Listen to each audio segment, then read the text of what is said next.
Yes, buddy. What does this daily award mean? All right, let's see. So, daily mission. Okay. Participate in a PvP arena time. No, you don't want that's you're fighting other people on the internet. Participate in a That's what dinosaur fighting is. No, okay, but people are a lot more advanced than you are, so you could go there That's what dinosaur and then fighting battle menu like a lot more advanced. I have to look at it, but PvP versus I need to finish this today battle menu. Okay, so because then I won't have to get look my at it, daily but, award card. I need to finish this complete today.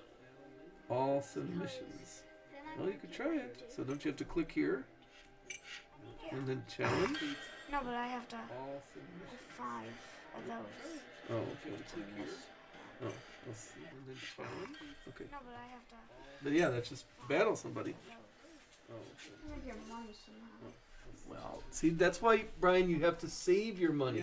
You see how you had 500 and you spent it all in one day? See, that's why, Brian, you have to save your money. You see, you got to save it for when you need it. You spent it all? Think about it. One day. You got to save it for when you need it. You see, you got to save it for when you need it. Think about it. You got to save it for when you need it. You see, you got to save it for when you need it. Think about it. You got to save it for when you need it. You see, you got to save it for when you need it. Think about it. You got to save it for when you need it.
Dad, look at the dinosaur that I got of a velociraptor. Ooh. See, you kept speeding up stuff. That's a great way to save it. Sometimes you just gotta wait. You see what I mean? Right? Didn't we get a lot of money yesterday? Speeding up stuff. That's a great way to save it. Sometimes you just gotta wait. Possibilities. Right? Didn't we get a lot of money yesterday? Speeding up stuff. That's a great way to save it. Sometimes you just gotta wait. Possibilities. Right? Didn't we get a lot of money yesterday? Speeding up stuff. That's a great way to save it. Sometimes you just gotta wait. Possibilities. Right? Didn't we get a lot of money yesterday? Speeding up stuff. That's a great way to save it. Sometimes you just gotta wait. Possibilities. Right? Didn't we get a lot of money yesterday?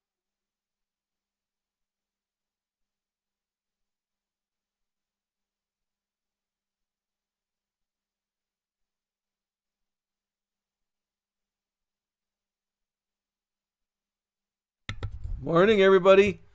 How we doing? Hopefully everybody's doing pretty well. Let's see how we doing. Oh, morning, everybody. Look, I'm on the wrong side. How we doing? Oh, hopefully everybody's doing pretty well. We got an echo. Let's see how we doing. Oh, there we go. How's that? That's better. How's that going? Everybody happy? Who's here? Hey, look at all these bright, shiny people here at class time. All right. Here's the information. I got some new information. First of all, yesterday we tried out, some of you were here, some of you couldn't make it. We tried out an AP problem, and feedback, people said that was pretty good. People said that helped them. So next week we're going to do a couple more of those. We'll try those. Monday, remember Monday is an institute day. I guess they're going to teach us how to do e-learning on Monday. So no assignment on Monday. And then Tuesday, Wednesday, Thursday, Friday of next week, that's when, let's say, maybe there'll be a little less of worksheets. Maybe we'll do, let's see, next week, maybe we'll do we'll do two problem packets for the week, and then maybe one or two, depending on what people think, one or two times we'll run AP problems. Let me know what's a good time, because some people said they were in. So if I, some people said, and there's never a good time for everybody, but some people said they were in another class and they were trying to do a couple things at once, and I know that's a little stressful for everybody, and we don't want any of that stuff. So I know our class is at 2 o'clock, so no one should be scheduling anything at 2, so maybe we'll do it at 2 o'clock. Well, we'll see. So anybody who has an opinion, please share your opinion. Let me know.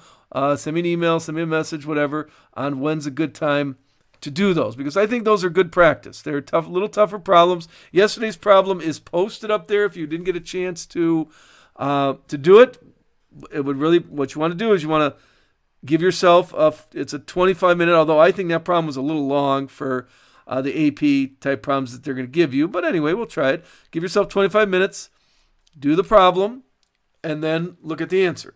And see, you could practice, have all your review, your binder, everything ready to go during that time frame. So so Monday is no school, I guess. It's institute day, and then Tuesday, Wednesday, Thursday, Friday. Maybe we'll do two subjects, I think, like we talked about. Maybe we'll work on fundamental theorem of calculus. That might be helpful for everybody. And then maybe one or two of those little problems. We'll see a 15-minute one or a 25-minute one. We'll play it as we go. Maybe one 15-minute, one 25-minute, and we'll just practice those. And then then the following week is in May. We're into May already. So next week we'll finish April. And then we'll be into May that week, and we'll probably do the same thing. And then the week after that is the AP test. And for you seniors, you're done. So, and junior, don't worry, we're not going to stress you out after the AP test. They still got to give grades. They require us to give a grade every day. So this week's grade will be the 3 packets that we had to do. And then if you just message me the questions that you want to work on. And a couple people still message me, so we'll try a few of these problems here if you take a look. And hold on. Can you see the problem? Yeah, there you go. Oh, that's the wrong spot. Hold on. Oh, I see. Wait, I'm moving my screen. See, that's not good. Put it in front. Oh, so that's me. That's behind it. No, I still keep grabbing the screen there. Sorry.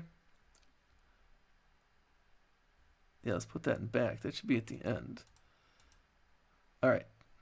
And so I should be able to grab that. No, I keep moving the screen. Well, we'll figure that out later. Yeah, I don't know why that's doing that. Okay, so that I have. Oh, there we go. So move that up there. Okay, so that should be good. So there's the problem. A couple people messaged me on that problem and said, can we try this problem? Can we review it? So we'll start there, and then we'll continue. Like I said, whoever has questions, just post some questions on which problems you want to talk about. So this week's grades will be these 3 sheets. Post them in, if you look at it. Snea, help me out with that. In e-learning, take a look. Under week 4, turn in your problems. So here's your problem set. Here's the answers down here. Remember, the other grade for the week is just, did you check the answers? Just that there's a recording of who checked the answers. Did you check the answers? And then post your problem sets in here so I could take a look at how you're doing on that kind of stuff. So nothing too stressful. We don't want to, overget you. But the AP's coming up now, and a lot of you guys are in like 55 AP classes. Can we turn them in on it? Yeah, if you're doing them on AP Central, that's fine. But a lot of these are free responses, and people were people were a little nervous about, turning free responses, even though on the actual test, you're going to have to turn in some free responses. So be ready for that. So yeah, I don't care where you turn them in. As long as you can email them too. As long as, now remember, I'm going to put grades up, but if I miss something, you send me a message. Say, hey, I turned that in already, and then I'll look for it. Or I could just ask you to resubmit it.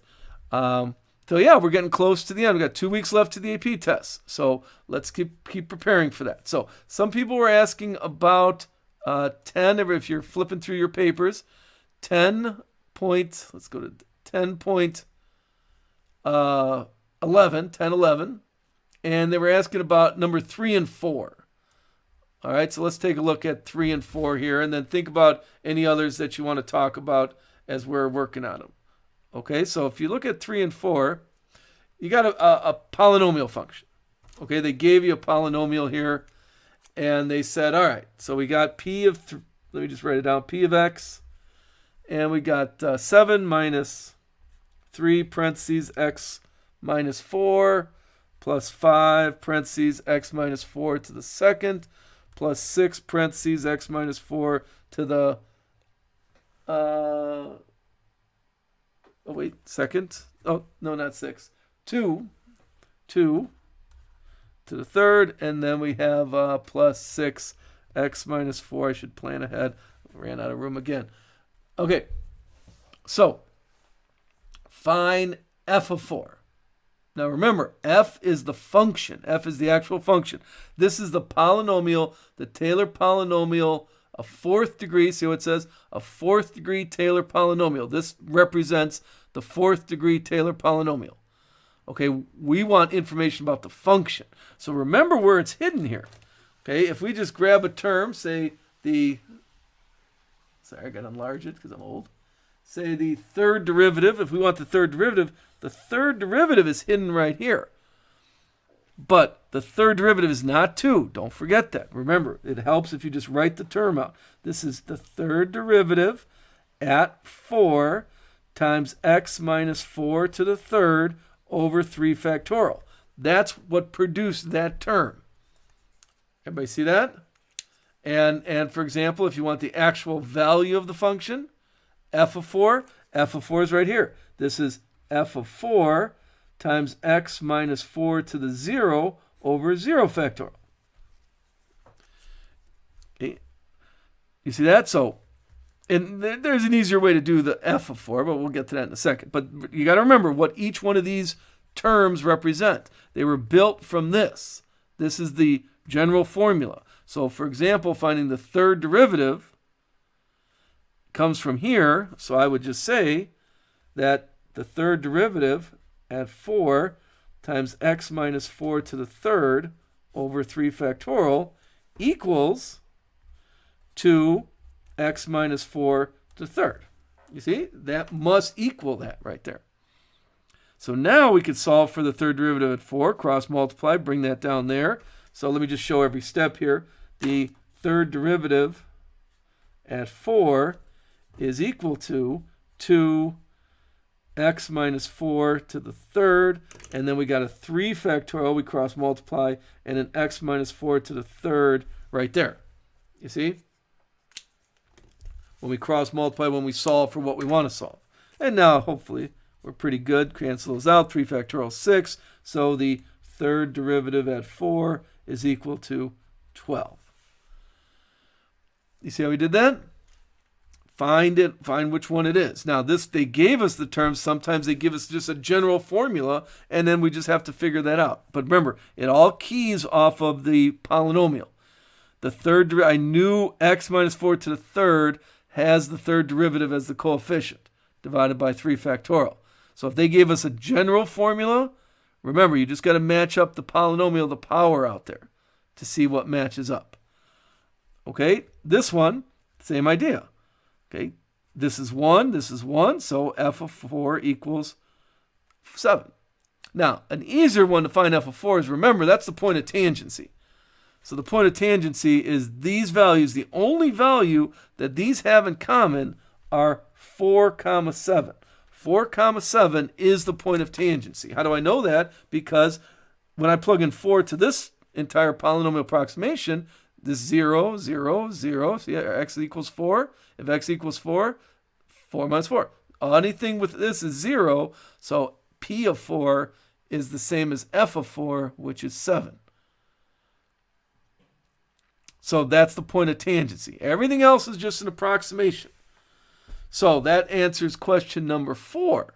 It says, can F of 3 be determined of the given information? And the answer is no. You cannot figure out F of 3. You could approximate F of 3. F of 3 can be approximated by P of 3. We could approximate that, but we cannot figure out what that value is. There's no way to find that value. You see what I mean? Because the only value we know is this point of tangency. No other value we know. And then let's finish it off. Keep working on these type problems. It says write the second degree Taylor polynomial about hold on, let me zoom in on that. Is that f prime? Let's go with that's just f. I think that's just f. No, I think that'd probably be f prime, because write a second degree polynomial of f would be really easy. There's the second degree Taylor polynomial for f. So that's probably saying write a second degree Taylor polynomial for f prime. Okay? Okay, now remember to find f prime. Okay? So we want to take the derivative. This is approximately, this is f of x is being approximated by that polynomial. So if I take the derivative of this, I take the derivative of this. So f prime of x is being approximated by taking the derivative of this to the first, right? So 0 to the 0, so negative 3 plus 10 x minus 4 to the first, and then plus, since it's at a second degree, 6 x minus 4 to the second. There is, I took the derivative of the polynomial. That's the whole point of it. It's a polynomial approximation. There is the second of the approximation of the first derivative. Everybody see that? And notice, same idea we were just talking about. If I plug in 4 here, I get negative 3. So that means the first derivative at 4 is negative 3, which is what we would have said right here. If you look at this, here's the x to the first. So the first derivative at 4 is negative 3. Whereas look at this one. Remember this one, like let's go to the third derivative. If I take this third derivative right here, take a look here. The third derivative, we just figured out it was 12. Okay? We figured out the third derivative was 12. Now remember, this is the first derivative, second derivative. Here's the third derivative. If I did the exact same thing, you see how I would get 12 right there? Because this is divided by 2 factorial, divided by 2. We'd move it up to the top, 12 divided by 2. So it should all work out there. So there is the first derivative around 4. And now we plug in, hopefully this is just pretty straightforward. Now we plug in 4.3 now into there, and then we could approximate, use your calculator on that. We could approximate that value. That's 3, 4, 5 that people were asking a question about that. Mainly 3, but let's finish off the information and make sure we're good with that. All right, does anybody have any more that of this worksheet that you had the answers, you looked at the answer, and you were still, I'm not sure what's going on? Also on Zoom, while we're talking here, Zoom, people are really quiet. Is that like it was just like I'm YouTubing, because people, everybody was quiet on Zoom. So I don't know if that's a Zoom thing, or like in class, you're not quiet. Everybody talks all the time. Anybody, because that's all we're doing today, nothing big. Number 1, sure. While we're here, let's do number 1. All right, so we got a differential equation. Consider the logistic differential equation here. Let's move that over. And the differential equation, it's logistic, is dy dx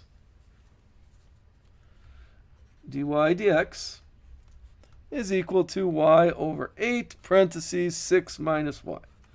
There's the derivative. And notice what it says there. Oop, going the wrong way. It says, let be a particular solution, we know f of 0 is 8. So f of 0 is 8. So we know the ordered pair, when x is equal to t in this case 0, y is 8. Write a Taylor polynomial for f about 0. So remember, as soon as they say write a Taylor polynomial, a second degree Taylor polynomial, the first thing I'm doing is I'm going f of 0, x minus 0 to the 0 over 0 factorial, plus f prime of 0, x minus 0 to the first over 1 factorial. You see, I'm just exaggerating and writing everything in there. The second derivative at 0, x minus 0 to the second over 2 factorial. Always write that out so you don't forget anything. You don't want to miss anything. Now we can clean it up because we know that anything to the 0 is 1, 0 factorial is 1, f of 0 is 8. So we know that first term is 8. Okay, plus f prime. Now remember, this is f prime of t in this case. That's the derivative. That's the derivative of the function. You see that? There's your derivative of the function.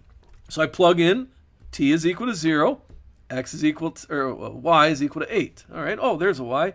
8 over 8 is 1. 6 minus 8 is negative 2.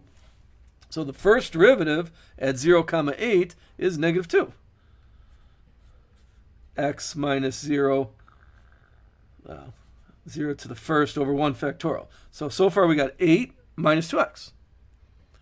Now we need the second derivative. All right, to take the second derivative, I take the derivative of the derivative. So I want to take the second derivative here. So let's see. Now remember, be careful.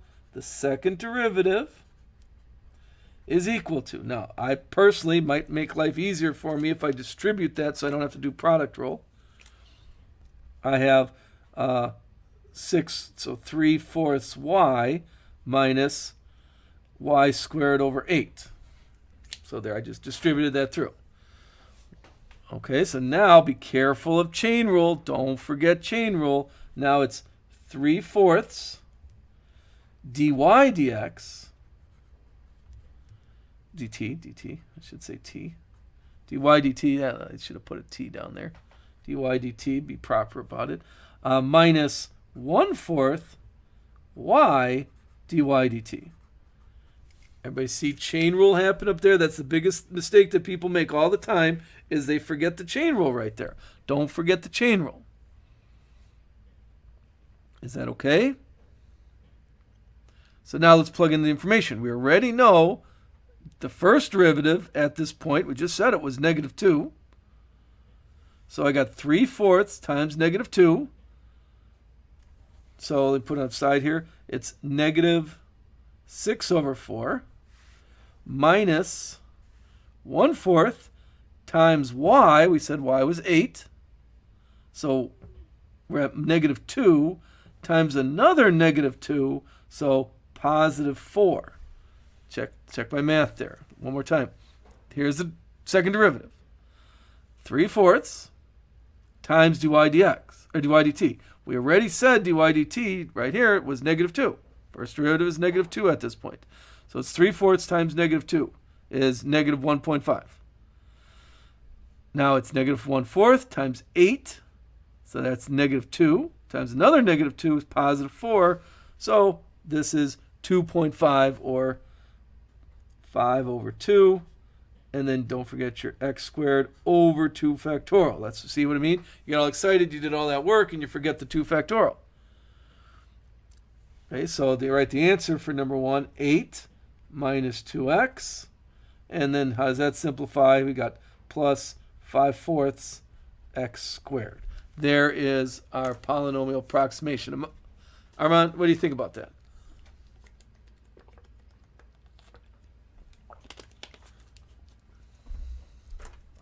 Does that everybody follow every step? Remember, taking the derivative. Don't forget chain rule up there, and don't forget to plug things in.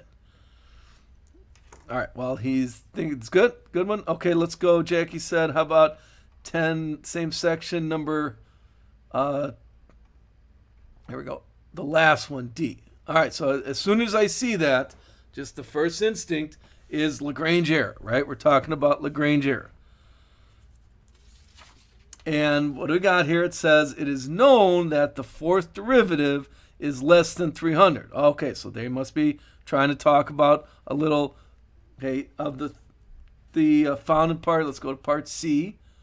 Part C said, well, maybe we'd have to work through this. Is everybody okay? Write the second degree Taylor polynomial.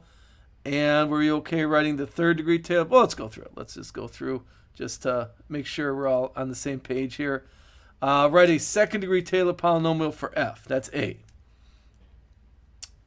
And like we just were talking about, for f of centered at 0, second degree centered at 0, f of 0, x minus 0 to the 0 over 0 factorial. I always write this out so I don't forget, especially now. Make sure you have that in your binder so you could just don't forget that, because people always forget. I said the most missed thing is people forget the factorial on the bottom. All right, the information was given here on the chart. F of 0 is 4. So this is 4 plus f prime of 0 is 5, so 5x, and plus f double prime is negative 1, divided by 2 factorial, so negative 1/2 x squared. There is A. And then we'll plug in 0.2. You can plug in 0.2. Okay, so now it says build from one we know. So now it says write a fifth degree polynomial for g prime. Okay, this is f of x, approximation. So now we want g prime. So first of all, what is g? G is f of, is that x cubed? F of x cubed. So if I take g of x, which is f of x cubed, building it from one I know, I plug in cubed here. So I got 4 plus 5x cubed minus 1/2 x to the 6th. You see? I just plugged in x cubed right there. There is g of x. And if that's g of x, take the derivative to find g prime of x. G prime of x is equal to, gone, 15 x to the 2nd minus 3 x to the 5th. And it said write a fifth degree Taylor polynomial. How's that? Is that okay so far? Now, write a third degree Taylor polynomial about x equals 1. Okay, for f. So back to our chart right here. And again, I don't want to belabor the point, but I'm going to write this f of 1, x to the minus 1 to the 0 over 0 factorial, plus f prime of 1, x minus 1 to the first over 1 factorial. Just write it in there because you don't want to forget something. X minus 1 to the 2nd over 2 factorial. Here's where the mistakes start coming in. And the third derivative at 1, x minus 1. Here's another one people forget. People forget the minus 1. They just put x right up there. Okay, so now we just plug in at 1. We got f of 1. We got 8. F prime of 1 is 3, so plus 3, x minus 1. F double prime is negative 2, so minus 2 over 2, so just minus 1, x minus 1 to the 2nd. And then the third derivative is 3/2. Okay, 3/2 divided by 6, right? Because you got this still 3 factorial on the bottom. Oh, can't see that. 3/2 divided by 6. What do we add here? 1/4? Yeah, 3/2. Working on fractions here. 3/2 divided by 6. Yeah, 1/4. So plus 1/4 x minus 1 to the 3rd. There is my approximation for f of x. F of x is approximately that. All right, so here comes, we're getting to Jackie's question now. Now, she said, it said, use Lagrange error bound with information to find an upper bound on the error. So they're talking about the error. So let's review, let's refresh our memory. Okay, this is my polynomial approximation. Okay, this is my approximation. I want to approximate 1.1. Okay, so I don't know what f of 1.1 is. But I do know when I plug in my approximation, if I plug in 1.1 here, I have, let's clear that. I have 8 plus 3 times 0.1, because minus 0.1 squared, plus 0.25 times, plus 0.25 times 0.1 cubed. So there's my approximation. There's my approximation for f of, as long as I would double check my work if this was the actual AP test, but there's my approximation. So my actual approximation is 8.29025. Okay, now remember, that's equal to some error because we're just using an approximation. And we know that this is not an alternating series, right? It does not alternate. Okay, so by Lagrange error bound, this is less than or equal to, and remember what we said, the fourth, since we did a third degree polynomial, the fourth derivative, I'm going to leave it blank, x minus 1 to the fourth over 4 factorial. And what am I going to plug in for that 1? That 1 I'm plugging in 1.1 inside there.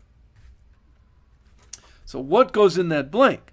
Remember, this represents some value, c, that's the biggest error that could occur between 0, okay, or in this case between 1, because that's the centers at 1, and 1.1. So what do we know about the biggest value of the fourth derivative between 1 and 1.1? Now make sure you say that. C is between 1, because that's the center, and 1.1, because that's the x value that we're looking for. What do we know about the fourth derivative between there? Well, we guarantee it's less than 300. That's what it says on the problem. So I know the error is less than or equal to 300 times 0.1 to the fourth over 4 factorial. You see that? So the error, 300 times 0.1 to the fourth divided by 4 factorial. So the error is going to be less than whatever we got there, 0.00, you could check on your calculator, 0.00125. Okay, so the worst possible situation is it's this number plus 0.00125. So now we can find the interval, like we did before. Move that over, plus or minus. This is the margin of error. So the higher bound is this plus this, to answer the question. The upper bound. This is just the spread of the error, lower and upper. Let me just show that because I'm not sure if everybody gets that. So we figured out the error. So f of 1.1, absolute value, this is 8.29025, is less than, and remember this is just an algebra 1 problem, 0.00125. So now how do we get rid of the absolute value? We go minus 0.00125 is less than or equal to f of 1.1 minus 8. You got the idea. Less than or equal to positive 0.00125. So we just add this 8 to both sides. And this is the upper bound. So whatever, let's get the answer.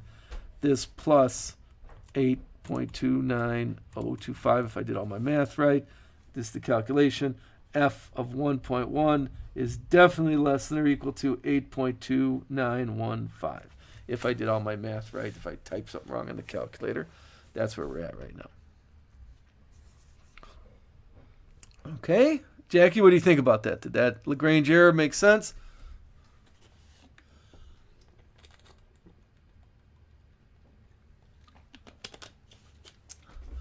Anybody else? Anybody else have something that they're still not sure of?